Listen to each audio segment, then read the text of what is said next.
বলিউড অভিনেত্রী দিশা পাটানিকে সম্প্রতি দেখা গেছে কালকি সিনেমায়। এতে প্রভাসও আছেন। পর্দায় প্রভাস দিশার রোম্যান্সের পাশাপাশি পর্দার বাইরে তাদের রোম্যান্স নিয়ে এখন জোর ফিসফাস। দিশার হাতের এক ট্যাটু থেকে এই গুঞ্জনের ধোঁয়া উঠতে শুরু করেছে। দিশার হাতের এই ট্যাটুতে আছে কি? নাক আশ্বিন পরিচালিত কালকি এখন বক্স অফিসে ঝড় তুলেছে।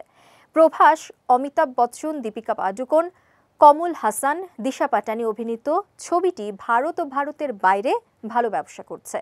সায়েন্স ফিকশন ধর্মী এই ছবিতে দিশার উপস্থিতি নেহাতি কম, কিন্তু স্বল্প উপস্থিতিতে এই অভিনেত্রী সবার নজর কেড়েছেন।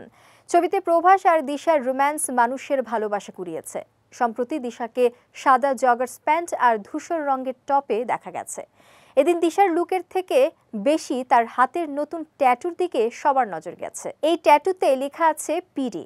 এখান থেকেই সবাই দুয়ে দুয়ে চার মেলাতে শুরু করেছেন। অনেকেই ধরে নিয়েছেন এই পি অক্ষরের পেছনে লুকিয়ে আছে প্রভাসের নাম, আর ডি অক্ষর মানে তার নিজের নাম দিশা।